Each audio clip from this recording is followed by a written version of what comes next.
In the forest, I got caught in a trap set by the locals. They are a weird bunch. Look like overgrown kids too immersed in a game or something. I guess the war caught them in the local camp, but they managed to survive despite the attacks from bandits and mutants. Had the giant bear not chased them away, they'd probably have ruined my day completely.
Freeze, Drifter! So, we meet again? Though I bet you don't remember who dragged you out of the water. My name is Olga, by the way. Was it you fighting the Master of the Forest? Awesome. Our hunters had been staying away from him for years. Damn it. Sorry, teacher. The logs all rusted up. Your friend Alyosha is already at the dam. He said your colonel won't wait, so you don't have much time. Sorry, I can't take you there. At today's council session, the pirates moved to attack your train, but they had no right to even call one without me present. As usual, I need to go and sort this out. But I have a few minutes to give you some directions. You need a boat to get to the dam. And our pirates keep all the boats at their swamp camp. They are not the sharing kind, but that's no reason to attack. Nobody wants bloodshed, so just stay out of their sight. Take the road to the barricade. Go down to the swamp and find the dock. That's where Alyosha and I took the boat from. Teacher, forgive me. There are some left, but be careful. Well, Drifter, take care. And don't make me sorry I helped you people. Tell Alyosha I said hi. I'll stay a bit longer to tend to the grave of the teacher.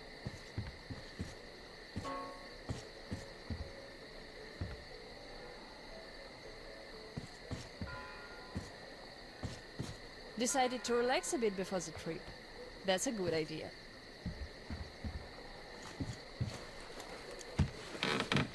And I'm stuck in thought here. Once the master decided to haunt the vicinity, people all but stopped coming here, though they haven't forgotten. The teacher raised us all, taught us how to survive in the forest. If not for him, we'd all be long dead. So the girls used to come here every day, and the boys still make it from time to time. Even Roman does visit, though it was because of him that the teacher left back then. Most of us went on a trip down the river. There were just a few people left on duty in the camp. When we came back, we found it raided by bandits. It still pains me to remember the scene. Can't even describe it. Once we and the younger group were done crying, the teacher was digging the graves alone. The elder boys were nowhere to be seen.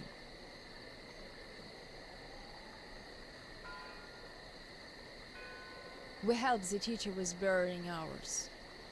It was dark already when the boys returned and sat around the campfire. Roman was so covered with blood. You could only see his eyes and teeth. Then they started talking. Tracking was easy. The bandits didn't even try covering their tracks. So the boys waited till they all got drunk in their camp and shot them with bows. Then Roman knifed the wounded like they were deer.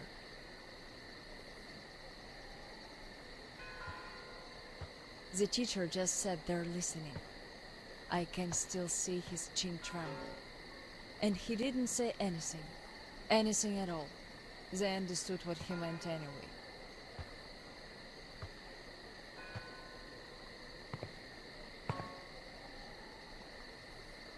Come morning, he was gone.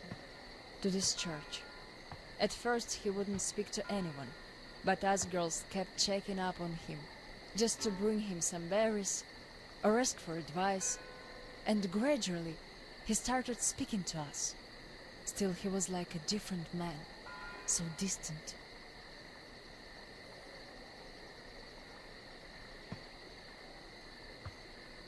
He never talked to the older boys anymore, though he'd reply to their letters, and to the rest of us who'd keep visiting him, he would always say we had to become their conscience, keep them from becoming monsters. But how do you do that? And they didn't stop at that either. Started calling themselves pirates, made the floated lumber mill in the swamp their private HQ. Then they started hanging bandits from the posts. calling them musts. One day they took about 10 bandits alive and used them to test all the boys. Made them kill the bastards. None of ours could do it. And they all got called cowards for that. And then got ostracized. That's how the pioneers came to be.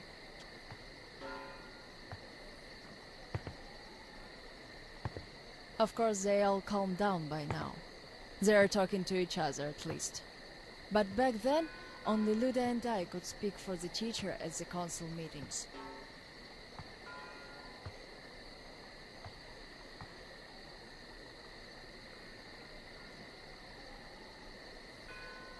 In the end, Luda and a few boys just couldn't take it anymore and left. I wonder if they found a better place to live. I still keep checking the radio hoping to hear from them.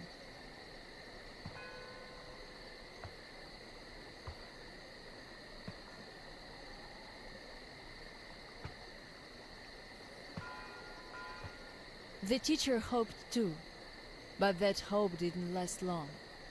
They left in July, and in September he shot himself. That seemed to get through to Roman. He got calmer. Some of the elder guys went over to the pioneers. After all, the important thing is that we stay together. So now I have an important voice at the council. 'Cause I can kick ass if they don't listen.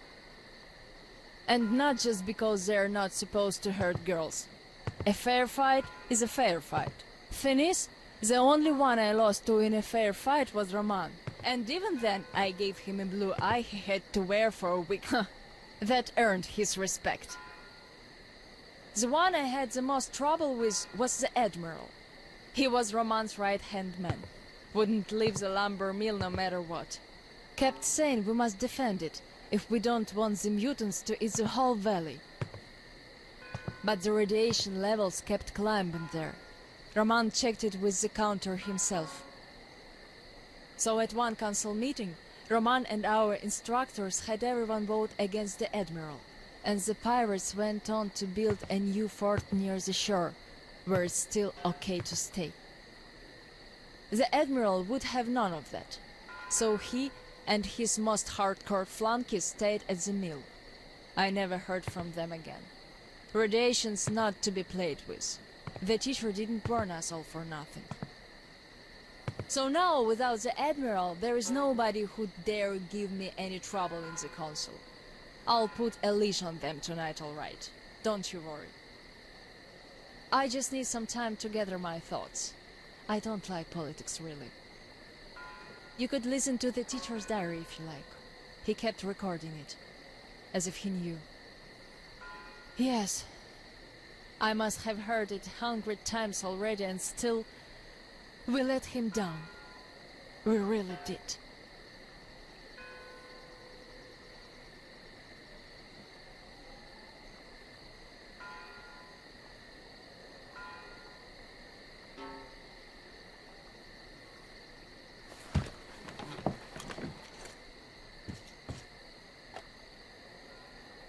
The radio's silent.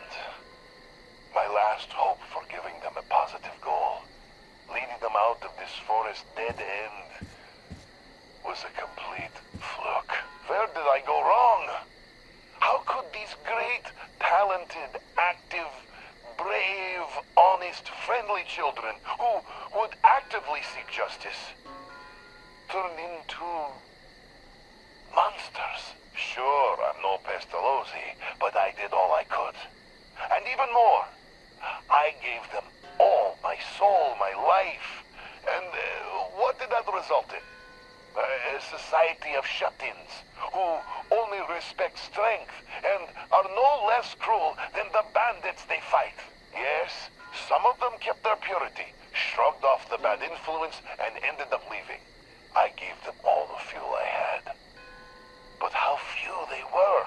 Most changed. Could it be that in this world that routinely changes even the harmless animals into nightmarish freaks, mankind simply has no future? What is there to hope for? What's the point of even going through the motions anymore?